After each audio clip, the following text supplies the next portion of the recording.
The one place that intrigued me was my first trip to London and the House of Parliament in Big Ben. Now, these pictures, you must remember, are more than a quarter of a century old. Now, the thing that amused and entertained our boys who were stationed all over England was Westminster Abbey. And there were quite a few Americans who came there to see the sights and see Westminster Abbey. And these are the scenes that I wanted to photograph on one Sunday afternoon. Another area that intrigued me was Marble Arch. The Marble Arch on one Sunday afternoon was full of people. You must remember that London was being bombed almost every night in this particular time. And I was photographing these speakers that were addressing the crowds. Every speaker was speaking on a different subject, but the police stood around and watched, and as long as there were no arguments, any strong arguments, nobody was hurt. And the people in the audience were arguing back with the speakers. But these were just typical shots of how we passed the time waiting for D-Day. Most of the children who lived in England, or a great many, I should say, were sent out of the city. But a lot of them had to remain behind. But in spite of a war, they managed to find entertainment.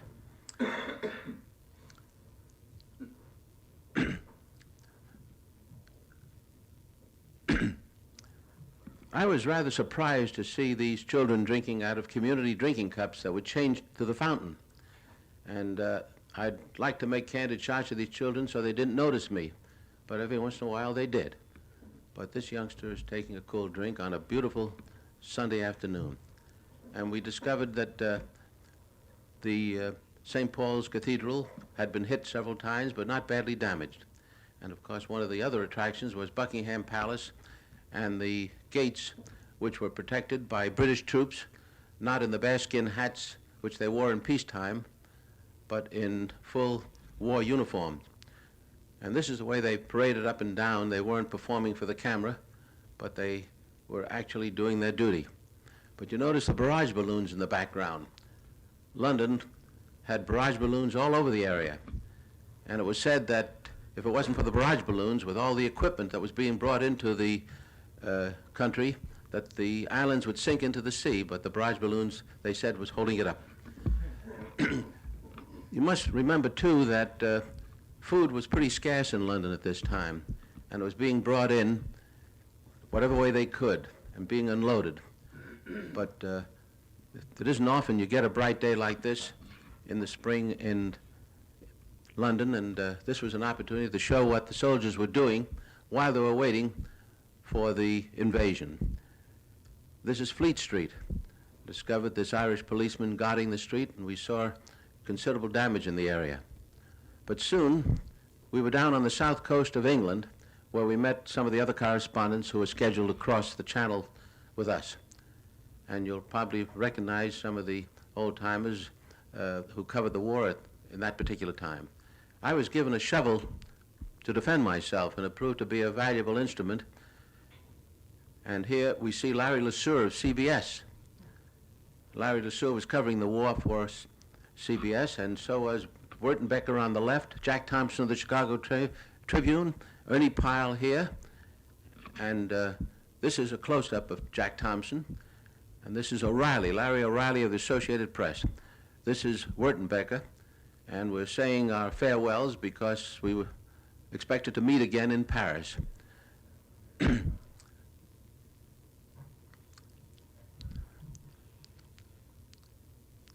Here on the left we see Clark Lee of INS and Bill Stoneman, who came from Chicago, from the Daily News, and several other of the correspondents were being aboard a military truck to be taken to the south coast. And we went through small British towns, and life was going on as usual. The people were in the marketplace buying food, and as though nothing was going on. But after a 150-mile ride, that's how we felt, riding in an army vehicle. We found Plymouth was pretty badly damaged. A lot of the buildings were completely destroyed, but this was found all over the area.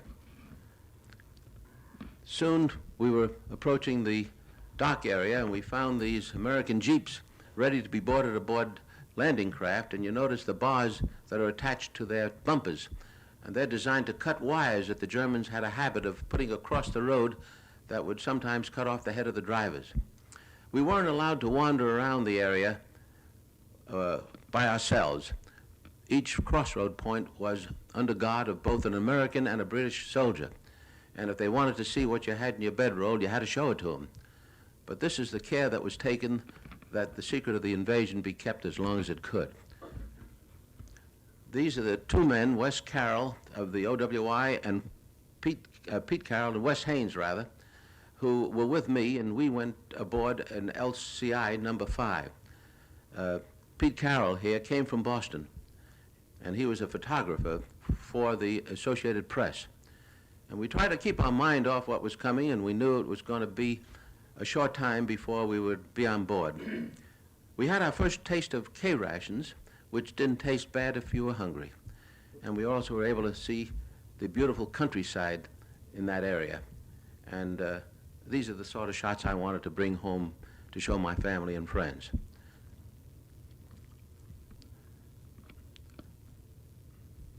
Pete Carroll was using some of his film to make a few shots himself. And soon we were down at the docks. And there we found units of the 101st Airborne Division carrying everything they could carry by hand, boarding landing craft that were so heavily laden they had to be pushed off the docks by trucks, as you see in this manner. And these men were being taken out to larger craft and boarded for the invasion. And here we see several units carrying grenades, bazookas. They didn't have an opportunity to load this aboard jeeps that were not fully available at this particular moment. We were aboard a fleet of LCIs, and here shown with the commander of the invasion group in the center, and the captain on the right, rather the captain of our ship, Lieutenant Patton, was in command of the LCI number 5, and we found out that he participated in several invasions in the Mediterranean area. And we felt rather confident that he knew what he was doing. But we stayed aboard this ship for almost 5 days. This is the commander of the squadron. I remember Lieutenant Patton's name well because we were with him for so long. Wes Haynes was trying to get ready for the trip into Paris. I think he was premature. And these are units of the 101st Airborne Division aboard our landing craft, amusing themselves. And I don't have to tell you who this man is imitating. He was a Notre Dame football player at one time, and I was told later on that he was killed in the action. Of course, every ship had a mascot, and ours was no different, but the boys provided for their mascot's welfare with the making of a life preserver, just like the ones that they wore themselves. And then one afternoon, Lieutenant Patton briefed the crew and told them that we would be sailing that afternoon. And they let out a cheer because this is the job they were waiting for. They wanted to get it done and go home. And here we see the LCI number 4 with the commander moving out into the channel. And this was a tremendous sight to see ships from one end of the horizon to the other. Ships of all kinds. They tell me there was well over 1,000 ships. But even so, we thought this was just another exercise. As we continued on, we felt that we'd be turned around, go back and try again another day. But when we continued on into the night, we knew it was the real thing. At one time, we had a bit of a scare. They said there was a submarine in the area, and one of the DE boats threw some bombs into the channel.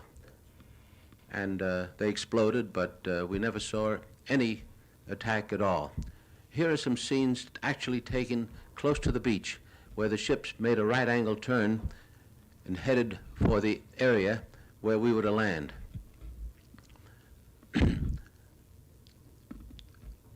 That is a DE boat in the distance. And, of course, we were on the alert for any kind of attack, even airplane attacks.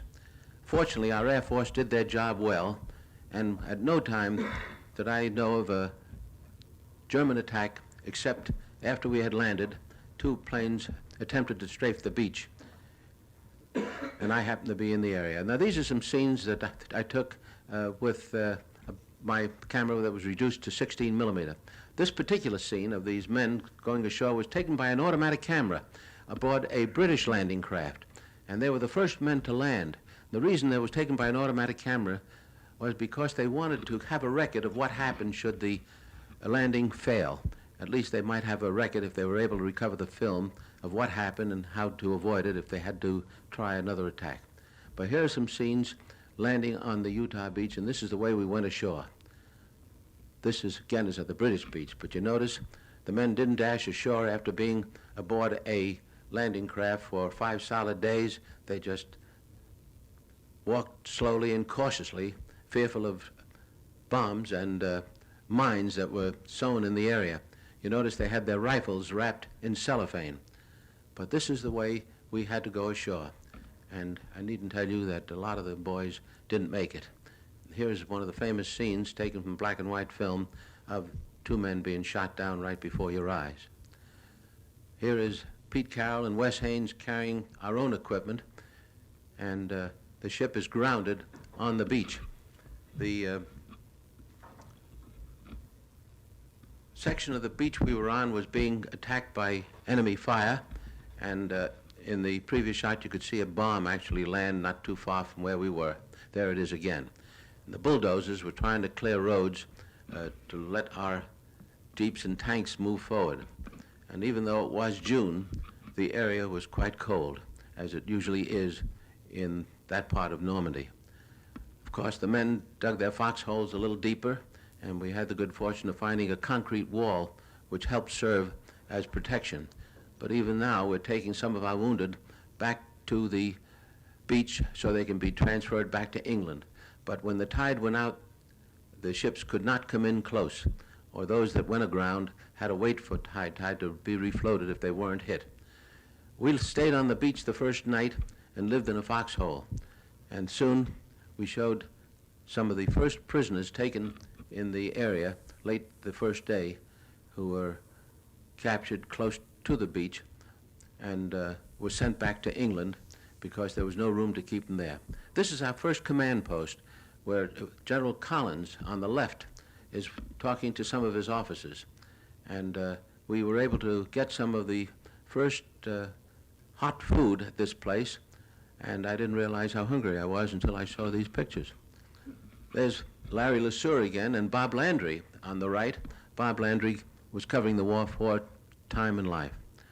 And although it kept me very busy for 8 solid days, I used up all the film I had and decided to go back to France to get some more and probably to get a bath. I hadn't had my clothes off during that entire time. And my landing at England took place at a place near Bournemouth. It almost looks like the cliffs of Dover that everyone is familiar with, but it was a beautiful sight to see the coast of England and know that I could get some rest after a while. But didn't realize it at that time that the buzz bombs would start coming over, and here we see some of them flying over the English coastline. And these buzz bombs were a terror weapon. They didn't know where they would land, but the British were quick to set up machine guns and anti-aircraft fire to knock them out of the sky, and they managed to shoot down quite a few. They even sent planes up into the sky to knock them out of the air. And of course, sometimes they did get through, and where they fell, they caused considerable damage. But you must have missed that pretty good shooting. There's one actually coming down, and it landed in the London area, and wherever they landed, they caused considerable damage. My second crossing of the channel was made on an LST, and this time with units of the 3rd Armored Division that was sorely needed because they were bringing over more tanks and vehicles to carry us in the direction of Cherbourg because we needed a port badly. The LST was manned by a British crew. That's the captain in the British uniform. But we were in a long convoy of many of them, everyone loaded to the gills with equipment that was sorely needed.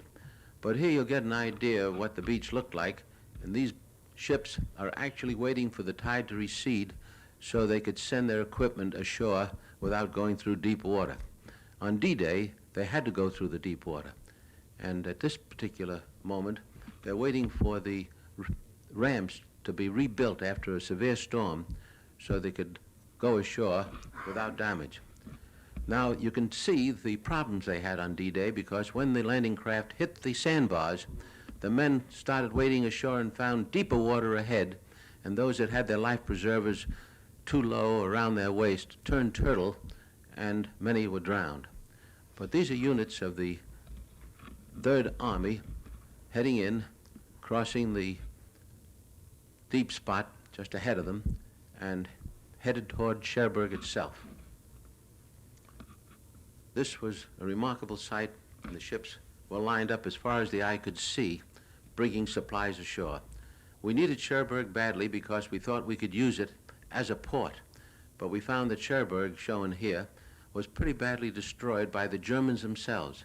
They destroyed the docks, which we thought we could use, and it took them, if I recall, almost 2 months before we could bring a ship in. They set up mines and destroyed the famous Cherbourg docks where the transatlantic liners used to land.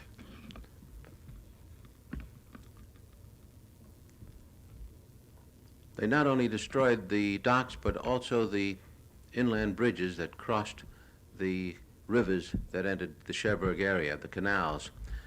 This is one of them was destroyed by the Germans. Soon the French people came back into the city and gave us a warm welcome. And soon we found the prisoners, and I think they took something like 16 or 18,000 men out of the Cherbourg area, and they're still holding their personal belongings, marching toward the beaches because they had to be transported to England and some eventually to the States to be held in prisoner of war camps. And even at this time, those that could talk to us or would talk to us said we'd be pushed back into the Channel in less than a week. Of course, at every headquarters area, we found that the Germans had a picture of Herr Hitler, and our boys are using it as a pinboard. But the Americans had a way of amusing themselves. Now here is the first official ceremony held in France when General Collins on the right presented the tricolor flag made out of parachute cloth, seen here, to the mayor of Cherbourg, who was holding the microphone. And our boys of the 7th Corps were given clean uniforms for the occasion. And soon the people that came back to Cherbourg after the fighting stopped came to visit with us and talk to us. Here we see Ernie Pyle in the center again and talking to a colonel of the Signal Corps. And this is Bert Brandt, who we saw earlier shooting for AP. Cecil Carnes and John McGlinchey. And here is, oh gosh, 25 years has done a lot to my memory. But the troops began to move in the opposite direction to attack the enemy on the St. Lo line. And we were passing through the city of Boulogne, and of course it was completely destroyed. I was there several times since the war, and it's been rebuilt beautifully. But the Germans tried to make a stand here, and wherever they did try to make a stand, we had to knock them out, and in so doing, destroyed the city. A little later on, I had an opportunity to see the construction that was built by slave labor, and all along the beach, especially in the Normandy area as well as other areas, they built these triangles. Many of them had mines attached to them so that if a boat touched them, they would explode. And I was told after taking this walk that I should be very careful not to step where the ground is soft. This is a church in Barfleur. That was a pretty little town that the Germans evacuated because the commander liked the city so much, the little town so much, that he didn't want to see it destroyed and just actually withdrew rather than let it be destroyed. It was a little fishing village, and I had the good fortune of coming back several times because the hotel was still intact and serving very excellent French food. A little further down the coast, we found these fortifications built by slave labor, and even these metal fences just to keep us from landing in the area. And these heavy fortifications that were many feet thick. And these correspondents were looking it over. In some areas, the Germans saw to it that they were destroyed, blowing them up so that we couldn't use them against them if they tried to take them back.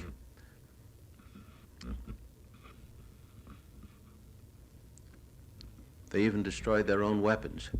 But we noticed that the walls and fortifications were very thick and very strong.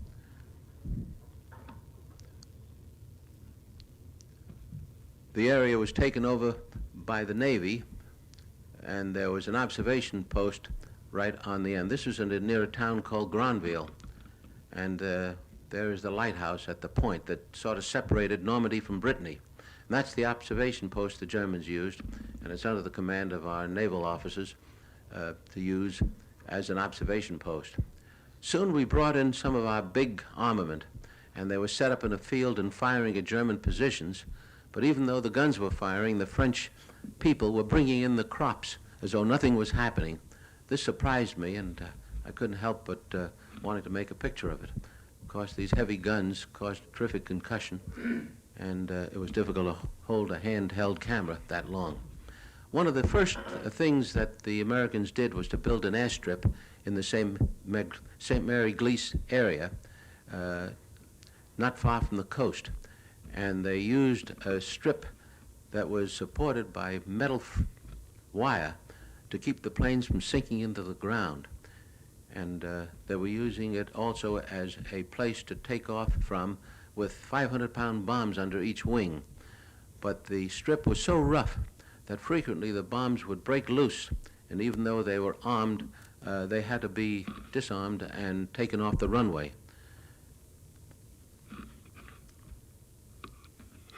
These are P-47s that they were using here, and there's one carrying a bomb under each wing to attack the enemy deep in behind the lines. You notice these two planes taking off at once, raising considerable dust, but managing to get off a very short runway. And here you notice a plane, you notice the buckle under the wheels. This sometimes caused the mesh wire to break and come up and hit the plane's propeller, causing it to crash before it left the ground. And here's an unfortunate accident, two of our planes.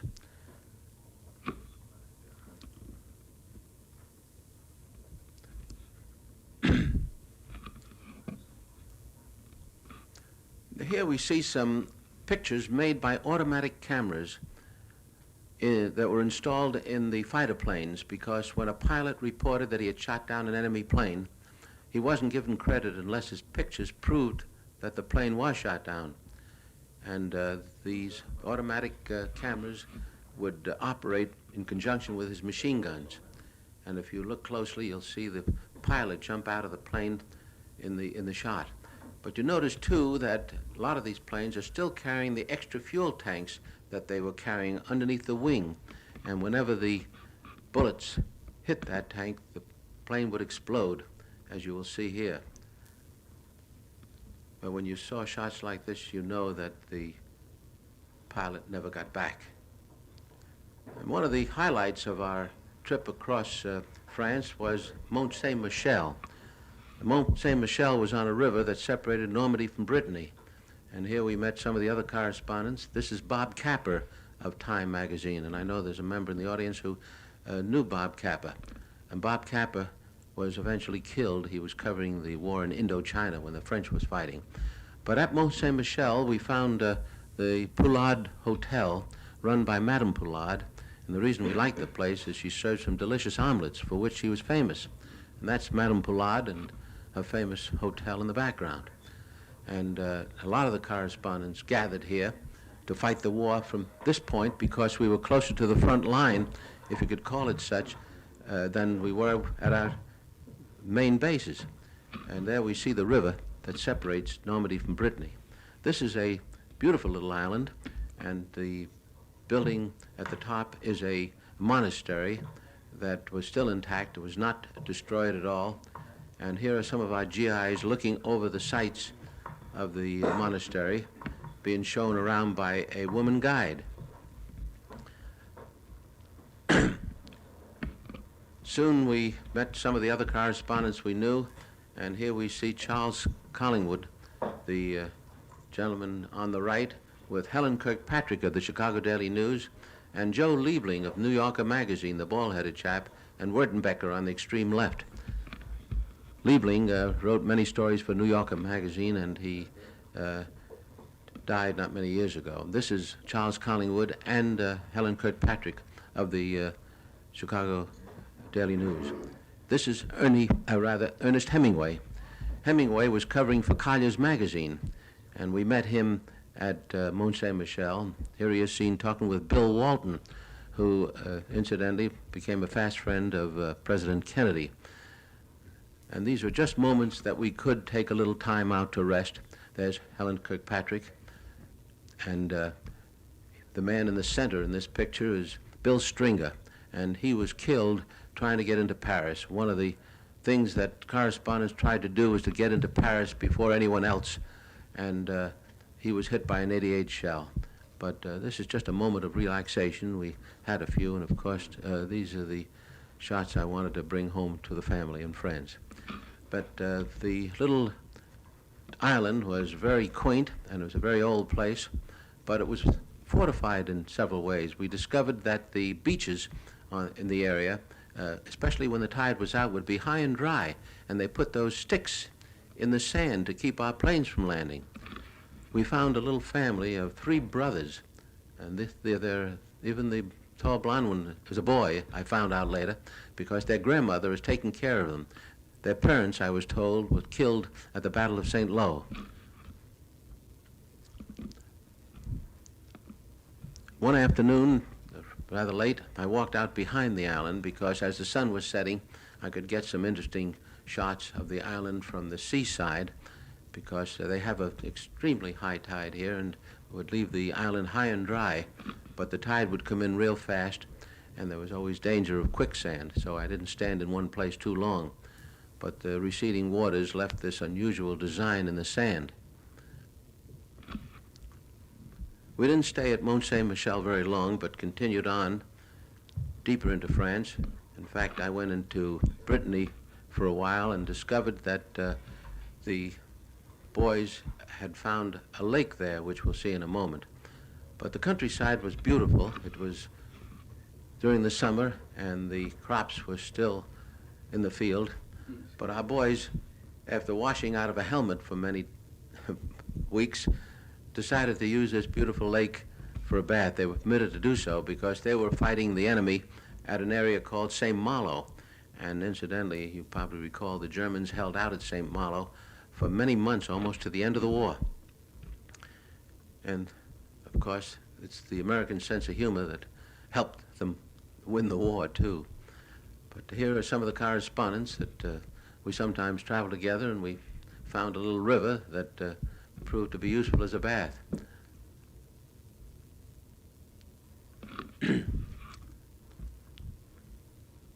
There are a lot of these small rivers around France, and at every moment that we could spare, the correspondents, this is a group of them, that's Ralph Morse in the front, and Huey Broderick, and Joe Priestley, and of course here we see Edward G. Robinson. Edward G. Robinson was one of the many actors and actresses that came to Normandy to entertain our troops, and they held a show right in this Normandy barn that was not too far from the fighting. And George Stevens, the Hollywood director, myself, and of course Pete Carroll. It was shortly after these pictures were taken that Ernie Pyle decided to return back to the States and then went to the Pacific, where he was killed. George Stevens was a very well-known Hollywood director, I'm sure you recall, and he died only a few years ago. But practically every correspondent turned out to try to get into the city of Paris. But we found, as I said earlier, that the General Eisenhower had given permission to the 2nd French Armor Division to take the city of Paris, because the important thing was to destroy the enemy, and they didn't consider Paris as a target. It would delay them if they did try to take the city themselves. They wanted to circumvent the city. because they wanted to give the honor to the French. General Leclerc was in command of the 2nd Armored Division, and he refused to let the correspondents accompany his force to get into the city, simply because he didn't want any shots made until he had the city secure. We were glad to see Paris because it was a city of great beauty, and we were amazed at the way the people turned out. And these are some of the shots taken on the first day of liberation. I just didn't nearly get enough of these shots because there was too much to do. And soon General de Gaulle came into the city and paraded down the Champs-Élysées. And here he is taking the salute and receiving some flowers from a French girl. It must be remembered that de Gaulle was not well known at this time, and very few people could listen to the radio reports that told about his work in England prior to crossing the Channel. But soon he became very popular. It seemed as though everybody in Paris turned out to see de Gaulle. And he was marching down the Champs-Élysées at this point, and it was a tremendous sight to see. Later in the day, our own troops paraded down the avenue, and this was something that made us all proud. And here's de Gaulle parading, and suddenly firing opened up from forces that were left behind, and they thought from the FFE and some of the fascists that were still in the city trying to panic the people. But if you stuck your head out a window, you were bound to lose it. And this went on continuously for several hours. In fact, I was in the middle of this thing, and these are shots that I took of people lying flat on the ground. They'd get under our car. We couldn't move the car while they were trying to get the people to stop shooting by raising white flags. But it went on continuously, and although it was small arm fire, de Gaulle just stood his ground. Mother wasn't taking any chances. But this is the way the streets of Paris looked on the day of liberation. They did catch some of these people who were responsible for the shooting, at least they told us that, and unfortunately they beat them to death right on the spot. It was a rather ugly sight to see, but somehow it was the war of nerves. Some of the buildings still contained Germans that were at headquarter points, and they were sworn at by the French. These are some shots made late in the day of the American troops marching through the streets of the city on the way to the front lines. Wherever we stopped, the French were there to trade champagne for cigarettes and to talk to us and find out what was going on. We were able to see the city. It wasn't badly destroyed. There was some small arms fire. The lion lost his tail. But generally speaking, all the bridges were intact over the city, and this is the Opera House. And since it was my first trip to Paris, I enjoyed seeing the beautiful city of Paris. Soon the people of Paris were out parading again along the Champs-Élysées with their newfound liberty. We discovered that the Eiffel Tower, which was reported destroyed and used for arms, was still intact. And soon I managed to get permission to go up into the Eiffel Tower and see what it looked like from up above. But there was much to be done, and even though Paris looked beautiful, conditions were very poor. The railroads were practically destroyed. There was no way of bringing in food. In fact, when we were coming down the road, we saw large trucks waiting to get into the city, loaded with all kinds of foodstuffs to support the city, which was in dire need not only of food but of coal, because at this time it was getting pretty cold. It was late in the year, and there was no way of getting supplies in.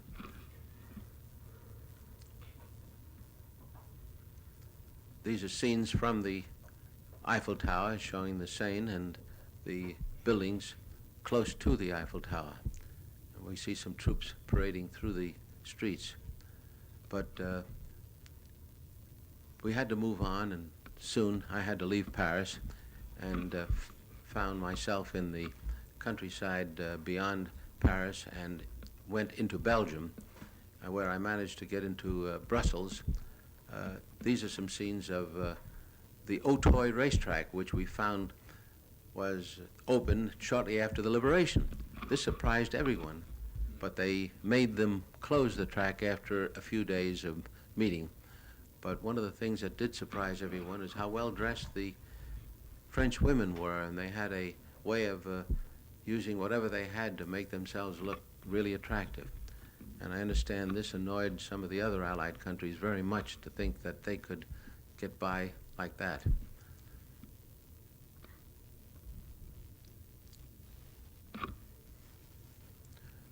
They even opened up the art galleries along the streets, and we didn't know whether they were permitted to do this prior to our getting there, but they certainly opened up for business very shortly after we arrived. We found a painter at work in the old quarter of Paris, and shortly after leaving Paris, I was in an area called the Ardennes. And the reason I took some of these shots of the countryside, because the weather was turning cold and the trees were turning their fall colors. And this is the town of Houffalize, which was completely destroyed on the breakthrough that occurred and the attack on Bastogne. I was in Bastogne just a few days before the breakthrough and was fortunate enough to get out of there, not knowing about the attack, but I did think that this was a place that the enemy could hide troops, and they did. That's General Collins again, talking to General Morris Rose, who was in command of the 3rd Armor Division. This is General Rose on the left. General Rose was killed in Cologne. It was an unfortunate happening because they thought they had the place protected, but there were some enemy troops in the area, and he was shot. These are units of the 3rd Armor Division that were fighting the enemy, and we managed to get some shots of them as they were being entertained by German children. We had a tremendous reception all the way across France, but when we got to Germany, the reception was not there. All the homes in the German area had white flags in front of them as an indication, of course, of surrender. And the children here were actually on their way to school, and children everywhere look cute, and they're holding their ears because our guns are firing not far away, and they were just trying to avoid the noise. We found the Siegfried Line, as it was called, or the Dragon's Teeth, which were built again by slave labor, I'm told, and they were not a fortification against our tanks because our bulldozers took dirt and pushed it over the top of them and rode right over the top. But we found these fortifications stretched out from one end of Germany to the other, because somehow they felt that we'd perhaps get to Germany, and they were trying to keep us out, but they didn't succeed, of course. The war was moving rather rapidly at some points in Germany, and soon I found myself in the town of Aachen. Aachen was under fire when these pictures were taken. That's the reason the scenes are devoid of people. There were mortar shells passing over our heads all the time, and the enemy was holding the center of the city as we were making these shots, and we were just wondering how long the battle would take, and we discovered that the troops were just down behind that mold or that wreckage in the distance, and soon we discovered that these reserves were just a block or two behind the front line, and they were waiting to be called in. I was told later on that the captain you saw in the picture a moment ago, somebody in the audience knew him and said he was killed in the action that took place shortly after that. Well, after Aachen, I was invited to fly home, and this is something I was glad to be able to do, because here we see some of the cemeteries that were built on the Normandy beaches, above the beaches, and these are scenes of Berlin showing the tremendous damage that occurred in the city. The bombings were intense, and very little of Berlin was left standing. It shows that wars don't seem to prove very much except to destroy property and kill people. And we sometimes think that maybe one day we'll learn how to avoid wars, and perhaps we've made wars so deadly that we'll have to avoid them in the long run to stay alive. Soon I was able to photograph some of the events when General Eisenhower came back to the States and was greeted in Kansas City. These shots were made with a telephoto lens at quite a distance. Then I was able to visit the collection of some of the weapons the Germans used just after the invasion. This is the V-2 rocket that followed the V-1s. The V-1s were a terror weapon, and the V-2s were certainly the same, but that was the first time they used rockets, and they were able to shoot them great distances. The V-1s, and I heard many of them come overhead, were like a motorcycle engine, and whenever the motor stopped, it would cause the bomb to drop. The Germans had jet planes in the air before the war ended, and here is one that they actually used, and it showed a record of many American planes, and if you notice, 42 Russians were shot down by this plane before it was captured by our side.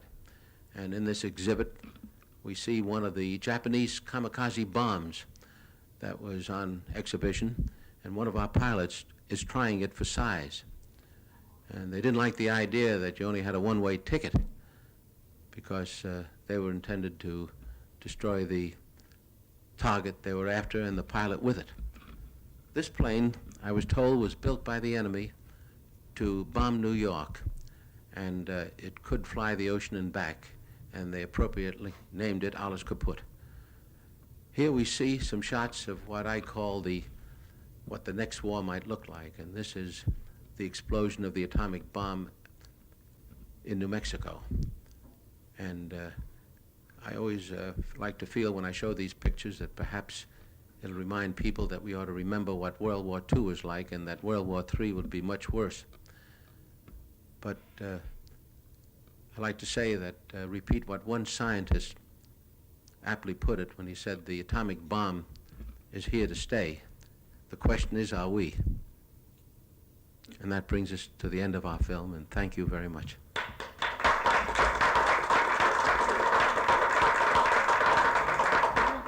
Thank you. Pictures of Plymouth and Weymouth and English Channel. Very familiar. Very familiar, if you remember it. Well, the pictures have lasted. They're beginning to fade, I'm afraid. And I guess in time, I fortunately have a print of it, and try to keep them fresh as long as I can. They're remarkable, I think. Well, thank you, sir. These were shot, of course, at moments of relaxation. I did many thousands of feet in 35 millimeter, which were used in theatrical release. But you needed 4 hands to operate 2 cameras. You must have had to guard your film, didn't you? Pretty pussy. Well, I have a little secret to tell about the film. I took along a limited amount of film, but the Signal Corps, whenever film was out of date, would not want to use it. If it was 1 day past the date line, they'd destroy it. And I managed to get some of it, and it proved to be perfectly usable, and I was able to get it. Some of the film was processed in England, and one roll that was very green was used in, was lost for a while, and then I had it processed and the color didn't come out as well. But they tell me that this is some of the few pictures that were made in color of the invasion. But the idea was to bring back pictures of some friends who are no longer with us anymore. We appreciate it very much. Thank you very much, gentlemen. I appreciate your kind attention. Thank you.